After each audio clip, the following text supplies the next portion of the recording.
Alrighty, let's go ahead and get started. So again, welcome everybody. This is Brian Ochiltree with PartnerPoint, and I'd like to thank everyone for joining us for the next in our series of member webcasts.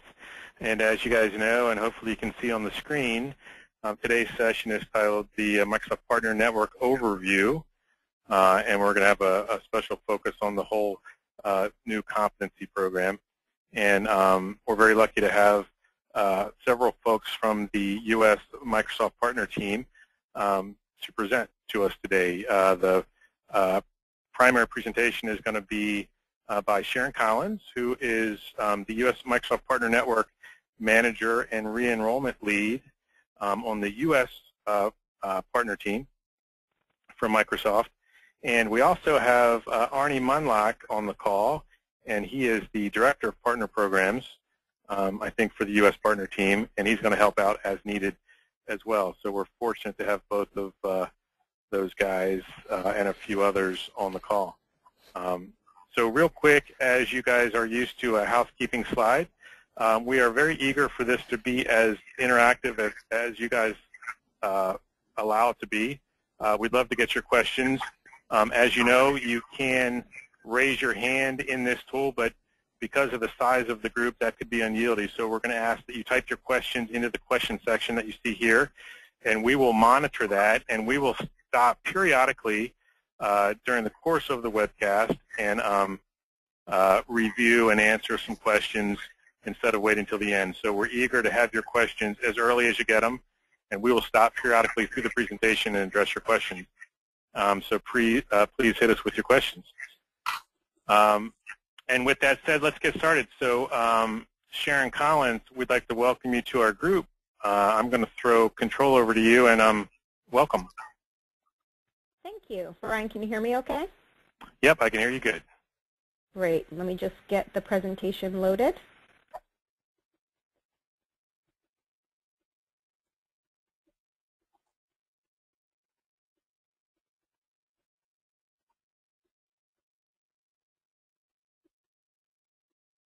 And can everyone see my screen? Yep, looks good, Sharon. Okay, great. Thank you so much for this great opportunity to come and speak with you. Brian reached out to us and had mentioned that there's a lot of questions and some confusion around the new Microsoft Partner Network, and he thought it might be a great thing to be able to offer to his community to be able to share with everyone some clarifying information, be able to address some of the concerns around the new Microsoft Partner Network.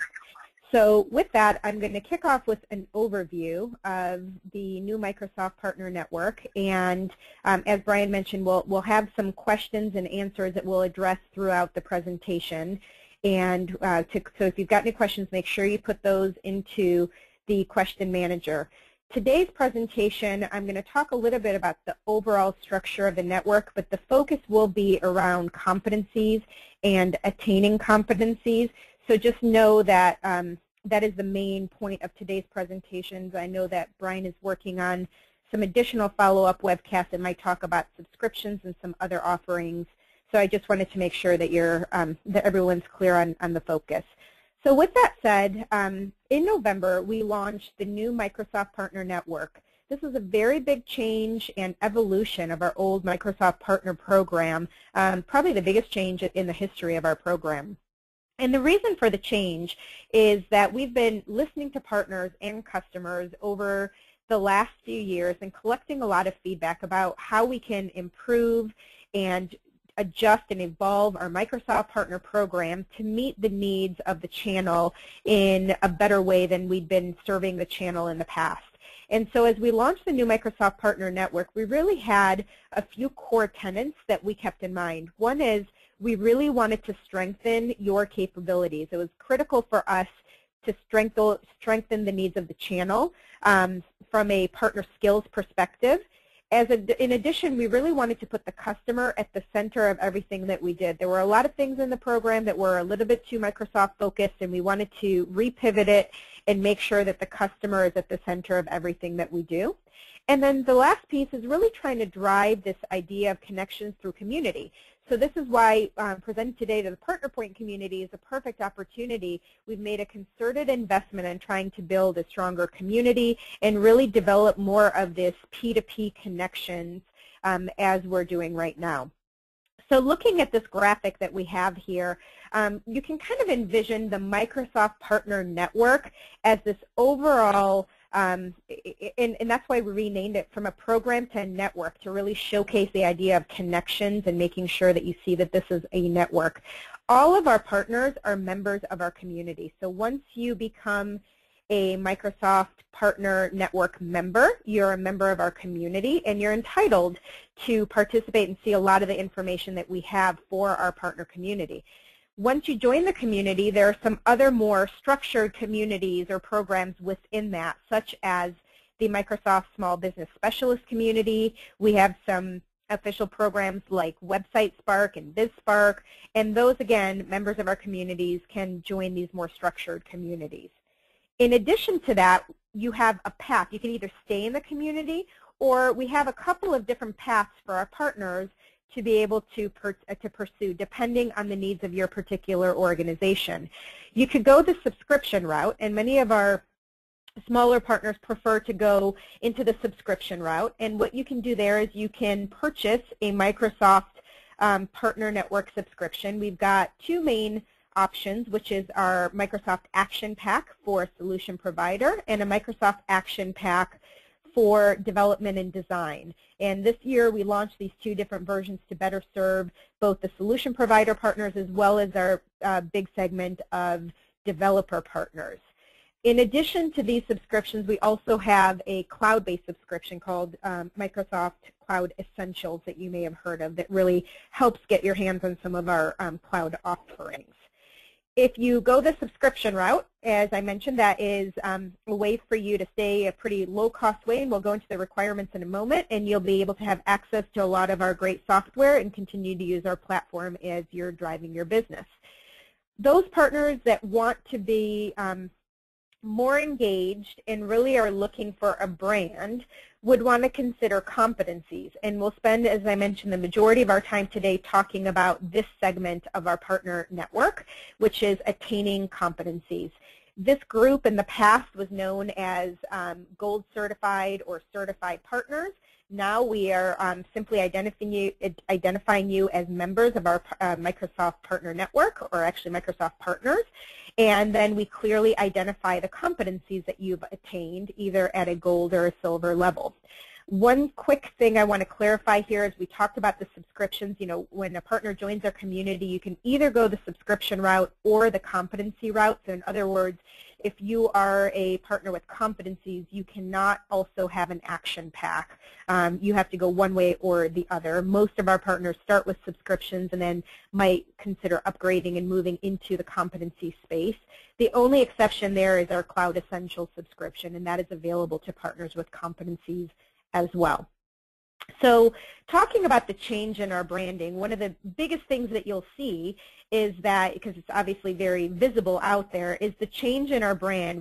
We've switched from this old branding structure of Microsoft Certified Partners or Gold Certified Partners, and now are showcasing our new brand as Microsoft Partners that clearly identify competencies that you've attained, and they identify if you've attained them as a gold competency or a silver competency. So why do we do that? You know, the Microsoft Partner Network branding is very much the most visible aspect to our customers.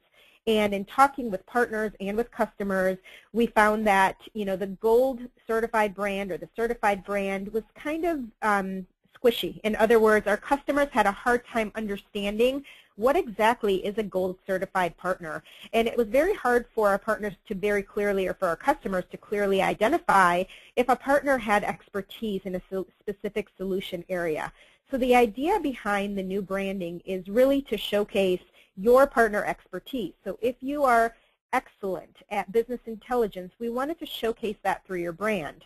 We wanted to come up with a brand that's more customer friendly. So by looking at your logo, a customer can very clearly identify that this particular partner has invested and has expertise in both search and in business intelligence. Whereas with the old gold certified, if a partner attained that gold certified brand through, let's say, Dynamics competencies, they didn't necessarily have the skills in some of our other areas like business intelligence or server platform, and it wasn't very clear to customers what that partner is, what they have focused on. The other thing is it provides you with more exclusivity. So with the old branding, so for example, if you were a Microsoft Gold certified partner, you were one of maybe about 5,000 Gold certified partners in the U.S. With the new branding, because we're showcasing your specific competencies, you may be one of, let's say, 150 virtualization partners in the U.S. That's a much smaller pool, and it gives you a much stronger and more exclusive brand than the generic Gold did previously.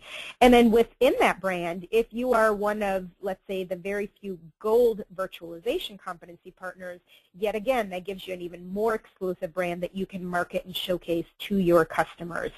So that's kind of the rationale behind the branding changes, what they look like, and why we made those. One of the key things that I want to identify here is that in the old program, we had this pyramid where partners came in as registered, then you moved up to certified, and at the very top you had Gold, and you were either registered, certified, or Gold. In the new partner network, when you attain competencies, you can attain competencies at either silver competencies or gold competencies. So that means many of our partners have a combination of gold and silver competencies. So it's no longer a one or the other. It's just once you have competencies, you showcase those competencies, and you showcase if they've been attained as silver or gold. And so I want to make sure that everyone's keeping that in mind as we're looking at this. It's no longer the I want to get to gold, because it's no longer just a one or the other. We want to think about it as partners with competencies, which competencies you have, and really you should build your brand to fit the needs of your business and not be thinking of it in terms of as I want to get to gold, because that's no longer the case in the new partner network. And it's a pretty big change for us. It's going to take some time for us to really fully evolve that in the marketplace. But nonetheless, please keep in mind there's no longer this just exclusive only gold tier like we had in the past. The other big change that we had as we're looking at our the way that we've structured our competency part of the network is that we really did a lot of work and thoughtfulness behind how do we structure identifying these competencies. We used to have a combination of competencies and specializations. I think there was 64, if I'm not mistaken, different competencies and specializations. It was confusing both to partners and to customers, and it was pretty convoluted. And so what we've done with the new competency model is we've really aligned them to how the channel looks at these solution areas and how your customers buy, as well as to our I/O structure within Microsoft. So what that means is we now have 28 different competencies. These competencies are aligned. You'll notice that there were some changes to the branding to make them more customer focused. So instead of talking about information worker, which was a very Microsoft-centered term, we now talk about portals and collaboration, or content management, or search. So this is terminology that's very common in our channel that our customers can understand. We've aligned them to our I/O model where it makes sense for them, and we've streamlined it to identify 28 different competencies. Within these competencies, each one has both a silver competency and a gold competency. They have a slightly different set of requirements to attain and a slightly different set of benefits that goes along whether you've attained it as a silver or as a gold. So those are the big changes in how we've structured our competencies. The other thing that we had to change is the way that we align our benefits. So thinking back to the way that we used to in the Microsoft Partner Program, we used to provide benefits as they were tied to that pyramid and to the tier. So if you were a gold certified partner, you had a certain level of benefits. If you were a certified partner, you had a slightly lesser set of benefits, and registered partner had yet a different set of benefits. Because we no longer have that pyramid structure or tiers, we had to review how we structure our competency benefits. And so what we've done is that the competencies are now aligned, or the benefits are now aligned to competencies. you'll see here a list of silver competency core benefits and then a list of gold competency core benefits. And what I want to identify here is that this is not an